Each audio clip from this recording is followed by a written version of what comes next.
നമ്മൾ active വോയിസും passive വോയിസും പഠിച്ചിട്ടുണ്ടായിരുന്നു അല്ലേ? നമ്മൾ എങ്ങനെയാണ് ആക്റ്റീവ് വോയിസ് ആണോ അത് പാസീവ് വോയിസ് ആണോ എന്ന് തിരിച്ചറിയുന്നത് എന്നൊക്കെയുള്ള ക്ലാസ്സുകൾ നമ്മൾ പഠിച്ചിട്ടുണ്ടായിരുന്നു. അപ്പം അറിയത്തില്ലാത്തവർക്കാണ് എങ്കിൽ ഞാൻ പ്ലേലിസ്റ്റ് താഴെ കൊടുക്കാം, നിങ്ങൾ അവിടെ നോക്കുക, അത് പഠിക്കുക. അപ്പൊ ഇന്ന് അതിന്റെ തുടർച്ച എന്നോണം എന്നുള്ളൊരു ക്ലാസ് ആണ് ഇത്. കൂടുതലും നമുക്ക് സ്പോക്കൺ ഇംഗ്ലീഷ് സംസാരിക്കണമെന്ന് ആഗ്രഹിക്കുന്നവർക്കാണ് എങ്കിൽ അവരെക്കാൾ കൂടുതൽ പ്രയോജനപ്പെടുക സ്കൂൾ കുട്ടികൾക്ക്, അതേപോലെ PSCക്കൊക്കെ വേണ്ടി പഠിക്കുന്നവർക്ക്, അങ്ങനെയുള്ളവർക്ക് വേണ്ടിയിട്ടാണ്. അപ്പം ഇന്ന് നമ്മളും ഇതേപോലെ തന്നെ ആക്റ്റീവ് വോയിസ് പാസീവ് വോയിസ് ആക്കുകയാണ്. അതായത് ക്വസ്റ്റ്യൻസ് കിട്ടിയാൽ എങ്ങനെയാണ് അത് പാസീവ് വോയിസ് ആക്കി മാറ്റുന്നത് എന്നാണ് ഇന്ന് നമ്മൾ പഠിക്കാൻ പോകുന്നത്. അപ്പൊ നമുക്ക് ക്ലാസ്സിലോട്ട് തന്നെ കിടക്കാം. അപ്പൊ ഞാനിവിടെ ഒരു സെന്റൻസ് എഴുതിയിട്ടുണ്ട്. സെന്റൻസ് അല്ല, എന്താണിത്? ക്വസ്റ്റ്യൻ ആണ്. എന്താണ്? Does she right the exam? അപ്പൊ നമുക്കറിയാം ഡൂവും ഡെസ്സും വെച്ചിട്ട് ഒരു ക്വസ്റ്റ്യൻ ചോദിക്കണമെങ്കിൽ നമുക്ക് സബ്ജക്റ്റ് നോക്കി ഡു ആണോ ഡെസ് ആണോ എന്ന് ആദ്യം ചോദിക്കണം. അങ്ങനെയല്ലേ അതിന്റെ സ്ട്രക്ചർ. ഇതൊക്കെ നമ്മൾ ടെൻസുകളിൽ പഠിച്ചു കഴിഞ്ഞ ഒരു കാര്യമാണ്. പിന്നെ സബ്ജക്റ്റ് വേണം, നമ്മൾ പിന്നെ സബ്ജക്റ്റ് കൊടുത്തു, പിന്നെ വേർബ് വേണം, വേർബ് കൊടുത്തു, പിന്നെ നമ്മൾ ഒബ്ജക്റ്റ് കൊടുത്താൽ ഇത് ക്വസ്റ്റ്യൻ ആയി മാറി, ഇത് ക്വസ്റ്റ്യൻ ആണ്. അതായത് ഇത് ഏത് വോയിസ് ആണ്? ആക്റ്റീവ് വോയിസ് എന്ന് നമുക്ക് പറയാൻ കഴിയും. കാരണം ഇത് ഡൂവും ഡെസ്സും ഉണ്ട്, സബ്ജക്റ്റ് ഉണ്ട്, വേർബ് ഉണ്ട്, ഒബ്ജക്റ്റ് ഉണ്ട്. അപ്പം ഇത് ക്വസ്റ്റ്യൻ ആണ് അല്ലെ? ഡെസ്സിലാണ് തുടങ്ങിയിരിക്കുന്നത്, ഇത് ക്വസ്റ്റ്യൻ ആണ്. ഇനി ഇത് എങ്ങനെയാണ് നമ്മൾ പാസീവ് വോയിസിലോട്ട് ക്വസ്റ്റ്യൻ മാറ്റുന്നത് എന്നുള്ളതാണ് ഇന്ന് നമ്മൾ നോക്കുന്നത്. അതായത് ഡൂവും ഡെസ്സും വരുന്ന ക്വസ്റ്റ്യൻസ് കുട്ടികളാ കേൾക്കുന്നതെങ്കിൽ പ്രത്യേകം ശ്രദ്ധിക്കുക. ഡൂവും ഡെസ്സും വരുന്ന ക്വസ്റ്റ്യൻസ് എങ്ങനെയാണ് നമുക്ക് പാസീവ് വോയിസ് ആക്കി മാറ്റാൻ പറ്റുന്നത് എന്ന് നോക്കാം. അപ്പം ഡൂവും ഡെസ്സും വരുന്ന ക്വസ്റ്റ്യൻസ് പാസീവ് വോയിസ് ആക്കി മാറ്റണമെങ്കിൽ നമുക്കറിയാം, എല്ലാ പാസീവ് വോയിസും ആക്കി മാറ്റണമെങ്കിൽ അതിനെല്ലാം നമുക്ക് എന്തുണ്ട്? ഒരു സ്ട്രക്ചർ ഉണ്ട്. അപ്പം ഇതിനും അതേപോലെ തന്നെയുണ്ട്. ഒന്നെങ്കിൽ നമ്മൾ ആദ്യം ഈസ്, ഈ, ആം, ആർ ഏതെങ്കിലും ഒന്ന് കൊടുക്കണം. പിന്നെ ഇതിലെ ഒബ്ജക്റ്റിനെ കൊടുക്കണം. പിന്നെ വേർബ് 3യിൽ കൊടുക്കണം. Again by പ്ലസ് സബ്ജക്റ്റ്, ഇതിലെ സബ്ജക്റ്റിനെയും കൊടുക്കണം. എങ്ങനെയാണ്? ഡൂവും ഡെസ്സും ക്വസ്റ്റ്യനായി വരുന്ന ഇതിനെ പാസീവ് വോയിസ് ആക്കി മാറ്റണമെങ്കിൽ ഈസാമാർ ഏതെങ്കിലും കൊടുക്കുക, ഒബ്ജക്റ്റ് ഇതിലെ ഒബ്ജക്റ്റ് കൊടുക്കുക, V3 കൊടുക്കുക, ബൈ കൊടുക്കുക, സബ്ജക്റ്റ് എന്ന് പറയുന്നത് ഏജന്റ് കൊടുക്കുക. ഇതപ്പം നമുക്ക് എങ്ങനെ മാറ്റാം? ഇവിടുത്തെ ഒബ്ജക്റ്റ് എന്താണ്? എക്സാം എന്നതാണ് ഇവിടുത്തെ ഒബ്ജക്റ്റ്. ഇനി റൈറ്റ് ആണ് ഇവിടുത്തെ വേർബ്, ഷീ ആണ് ഇവിടുത്തെ സബ്ജക്റ്റ്. അപ്പൊ നമ്മൾ ആദ്യം ഈസാമാർ വേണം, ഒബ്ജക്റ്റ് നോക്കണം. അപ്പൊ ഈ ഈസാമാർ വെറുതെ നമുക്ക് കൊടുക്കാൻ പറ്റില്ല. ഒബ്ജക്റ്റ് ഏതാണെന്ന് ആദ്യം നോക്കണം. ദ എക്സാം എന്നാണ് ഒബ്ജക്റ്റ്. ആ പരീക്ഷ എന്താണ്? ഈസ് ആണ് നമുക്ക് അവിടെ കൊടുക്കാൻ പറ്റുക അല്ലെ? ഈസ് ദ എക്സാം എന്നാണ് നമുക്ക് കൊടുക്കാൻ പറ്റുക. കാരണം എക്സാം ഒന്നാണ്, ആം കൊടുക്കാൻ പറ്റില്ല. എക്സാംസ് എന്നായിരുന്നെങ്കിൽ 6 കൊടുക്കാം. അല്ല, ഇത് എക്സാം എന്നാണ്, ഈസ് മാത്രം കൊടുത്തു. ഈസ് ദ എക്സാം, അതായത് ഇതിൽ ഒരാളെ കൊടുത്തു, ഒബ്ജക്റ്റ് കൊടുത്തു. ഇനി V3 കൊടുക്കണം. റൈറ്റ് ആണ്, റൈറ്റ്, റോട്ട്, റിട്ടൺ എന്ന് എഴുതണം. റിട്ടൺ എന്ന് എഴുതി. ഇനി എന്ത് വേണം? ബൈ വേണം.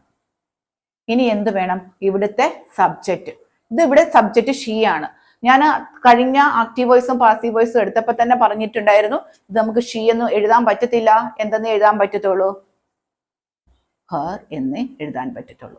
അപ്പൊ എങ്ങനെയായി ഇത് പാസീവ് വോയിസ്? എങ്ങനെയായി? Is the exam written by her. അപ്പൊ നിങ്ങൾ ഓർക്കും ഈ ഡൂവും ഡെസ്സും എന്ത് ചെയ്യുന്നു? ഇത് വേണ്ട, അതിനെ അവിടെ കളഞ്ഞേരെ.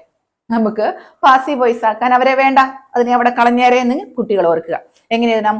Is the exam written by her. ഇപ്പൊ നിങ്ങൾക്ക് മനസ്സിലായല്ലോ. ഡൂവോ ഡെസ്സോ ആണ് നമ്മുടെ ക്വസ്റ്റ്യൻസിൽ വരുന്നതെങ്കിൽ അതിനെ പാസീവ് വോയിസ് ആക്കി മാറ്റാൻ വേണ്ടിയിട്ട് ഈസ്, ആം, ആർ കൊടുക്കുക, അല്ലെങ്കിൽ ഒബ്ജക്റ്റ് കൊടുക്കുക, V3 ബൈ സബ്ജക്റ്റ്. അപ്പോൾ അത് പാസീവ് വോയിസ് ആയി മാറും. നമുക്ക് നിങ്ങളുടെ ഒന്നും കൂടെ മനസ്സിലാകാൻ വേണ്ടി ഒരു എക്സാമ്പിളും കൂടെ നോക്കാം. ഇപ്പോ ഞാൻ ഇവിടെ അടുത്ത ഒരു സെന്റൻസും എഴുതിയിട്ടുണ്ട്. ഡു ആണ് ഇവിടെ, ദേ ആണ് വന്നത് കൊണ്ട് do they draw the picture question ആണ്. ഡൂവും ഡെസ്സും വന്നിരിക്കുന്ന ഒരു ക്വസ്റ്റ്യൻ ആണ് ഇത്. ഇത് നമുക്ക് പാസീവ് വോയിസ് ആക്കി മാറ്റണം. ആദ്യം നമുക്ക് ഈസാമാർ എടുക്കണം. ആദ്യം നമ്മൾ ഒബ്ജക്റ്റ് കണ്ടുപിടിക്കണം. ഇതിനകത്തെ ഒബ്ജക്റ്റ് ഇതാ പിക്ചർ എന്നാണ്. അപ്പൊ നമ്മൾ ആദ്യം എന്ത് എഴുതണം? ദ പിക്ചർ ആണ് ഒബ്ജക്റ്റ്. ഒരു പിക്ചറേ ഉള്ളൂ. അപ്പൊ നമുക്ക് എന്ത് വേണം? ഈസ് വേണം. Is the picture. Is the picture എന്താണ്? ഇനി ഒബ്ജക്റ്റ് നമ്മൾ എഴുതി. ഈസാമാറിൽ ഈസ് എഴുതി, ഒബ്ജക്റ്റ് ദ പിക്ചർ എന്ന് എഴുതി. V3 draw. V3 എന്താണ്? ഡ്രോൺ. ഡ്രോൺ എഴുതി. ഇനി ബൈ ദേ എന്തായി മാറും? ദം എന്നായി മാറും. Is the picture drawn by them. അപ്പൊ നിങ്ങൾക്ക് മനസ്സിലായല്ലോ. ഇപ്പോ ഇത്രയേ ഉള്ളൂ. ഈസ് ആം ആറ് നോക്കുക, ഒബ്ജക്റ്റ് കൊടുക്കുക, V3 കൊടുക്കുക, ബൈ കൊടുക്കുക, സബ്ജക്റ്റ് കൊടുക്കുക. വളരെ സിമ്പിൾ ആണ് അല്ലെ? അപ്പൊ ഇവരെ നമുക്ക് വേണ്ടെന്നും വെക്കുക. ഇനി നമുക്ക് ഡിഡ് എങ്ങനെയാണ്, ഡിഡ് വെച്ച് ക്വസ്റ്റ്യൻ ചോദിക്കുമ്പോൾ അതെങ്ങനെയാണ് പാസീവ് വോയിസിലോട്ട് മാറുന്നതെന്നും കൂടെ നമുക്കൊന്ന് നോക്കാം. വീണ്ടും നമ്മൾ ഡിഡ് വെച്ചിട്ട് ക്വസ്റ്റ്യൻ വരുമ്പം അതെങ്ങനെയാണ് പാസീവ് വോയിസ് ആക്കി മാറ്റുന്നതെന്ന് നോക്കാം. ഡിഡ് വെച്ച് ക്വസ്റ്റ്യൻ ചോദിക്കാൻ നമുക്ക് ആദ്യം അറിയാം, ഡിഡ് എന്ന് പറയുന്നത് എല്ലാവരുടെയും കൂടെ നിൽക്കും അല്ലെ? അപ്പോൾ ഏത് സബ്ജക്റ്റിന്റെ കൂടെ നിൽക്കും? ആദ്യം ഡിഡ് വേണം, അതിനുശേഷം സബ്ജക്റ്റ് വേണം, അതിനുശേഷം വേർബ് വേണം, ഒബ്ജക്റ്റ് വേണമെന്ന് നമുക്കറിയാം. ഇത് വളരെ എളുപ്പമാണ്. ഡൂവും ഡസും വെച്ചിട്ട് നമ്മൾ എങ്ങനെയാണ് ചെയ്തത് പാസീവ് വോയിസ് ആക്കി മാറ്റാൻ? ആദ്യം നമ്മൾ ഈസ് ആം ആറാണ് പറഞ്ഞത്, അത് പ്രസന്റ് ആണ്. ഇത് പാസ്റ്റ് വന്നു. അപ്പൊ ഈസാമാറിന്റെ പാസ്റ്റ് വാസും വെയറുമാണ്. അപ്പൊ നമ്മൾ വാസും അല്ലെങ്കിൽ വെയർ കൊടുത്തു. ഇനി നമുക്ക് എന്ത് വേണം? ഒബ്ജക്റ്റ് വേണം. ഇതിലെ ഒബ്ജക്റ്റിനെ വേണം. പിന്നെ നമ്മൾ ഡൂവും ഡസും ചെയ്തതുപോലെ തന്നെ V3 വേണം, ബൈ വേണം, ഇതിലെ സബ്ജക്റ്റും വേണം. അപ്പൊ നമ്മൾ ഇനി എഴുതണം. ആദ്യം നമ്മൾ ഇവിടുത്തെ ഒബ്ജക്റ്റിനെ കണ്ടുപിടിക്കണം. ദ ഫുഡ് എന്നാണ് ഒബ്ജക്റ്റ് ഉള്ളത്. അപ്പൊ വാസാണോ വേറാണോ? വാസാണ് വേണ്ടത് അല്ലെ? The was the food. ഒബ്ജക്റ്റിനെ കണ്ടുപിടിച്ചിട്ട് അത് നോക്കിയിട്ട് ഏതാണ് വാസാണോ വേറാണോ എന്ന് പറയാം. അപ്പൊ വാസ് ദ ഫുഡ് എന്ന് കൊടുത്തു. ഇനി V3 കുക്ക് എന്താണ്? കുക്ക്ഡ് എന്നായി മാറും. കുക്ക്ഡ് എന്നായി മാറും. പിന്നെ എന്താണ്? ബൈ ആണ് അല്ലെ? ഷീ എന്തായി മാറും? ഹർ എന്നായി മാറും. Was the food cooked by her. ഇത് ഞാൻ വീണ്ടും ഓർമ്മിപ്പിക്കുകയാണ്. പഠിക്കുന്ന കുട്ടികൾക്കാണ് ഇത് കൂടുതൽ പ്രയോജനപ്പെടുക. അപ്പൊ എങ്ങനെയായി? Was the food cooked by her. അപ്പൊ വാസോ വേറോ കൊടുക്കുക, object V3 by plus subject. അപ്പൊ ഡിഡിന്റെ മനസ്സിലായല്ലോ. അപ്പോ നമുക്ക് ഒരു എക്സാമ്പിളും കൂടെ നിങ്ങൾക്ക് മനസ്സിലാകാൻ വേണ്ടിയിട്ട് ഒന്ന് നോക്കാം. ഞാൻ വീണ്ടും ഇവിടെ സെന്റൻസ് എഴുതിയിട്ടുണ്ട്. Did Sheila write the exam എന്നാണ് എഴുതിയേക്കുന്നത്. അപ്പൊ വാസാണോ വേറാണോ വേണ്ടേന്ന് നോക്കുക, ഒബ്ജക്റ്റ് നോക്കുക, V3 നോക്കുക, ബൈ നോക്കുക, സബ്ജക്റ്റ്. നിങ്ങൾ എൻ്റെ ഒപ്പം പറഞ്ഞോളൂ. ഒബ്ജക്റ്റ് ദ എക്സാം, അതുകൊണ്ട് വെയർ അല്ല അല്ലേ? വാസ് ദ എക്സാം എന്നെഴുതി. ഈ ഭാഗവും എഴുതി, ഇത് എഴുതി. V3 നമ്മൾ നേരത്തെ എഴുതിയതിന്റെ V3 തന്നെ. Write, wrote, written. Written by. ഇവിടെ ഷീല എന്നാണ് ഉള്ളത്. ഷീല എന്താവണം? ഷീല തന്നെ ആവണം അല്ലെ? By Sheila. പേര് വന്നാൽ മാറ്റമില്ല. By Sheila. Was the exam written by Sheila. മനസ്സിലായല്ലോ?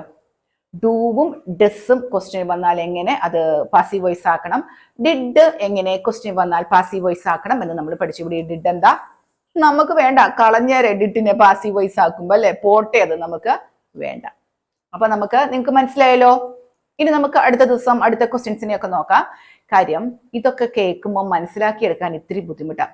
അപ്പൊ ഞാൻ കുറേ എല്ലാം കൂടെ പറയുമ്പോൾ കേൾക്കാനും നിങ്ങൾക്ക് താല്പര്യം ഉണ്ടാക്കില്ല, മനസ്സിലാകാനും നിങ്ങൾക്ക് താല്പര്യം ഉണ്ടാവില്ല. അപ്പൊ ഇതേ രീതിയിലുള്ള കുറെ ക്വസ്റ്റ്യൻസ് നിങ്ങളൊന്ന് ട്രാൻസ്ലേറ്റ് ചെയ്ത് പാസീവ് വോയിസിലോട്ട് മാറ്റി നോക്കുക കേട്ടോ. ഇന്നത്തെ ക്ലാസ് നിങ്ങൾക്ക് മനസ്സിലായല്ലോ. അപ്പോൾ അടുത്ത ദിവസം അടുത്തൊരു ക്ലാസ്സുമായിട്ട് വീണ്ടും കാണാം.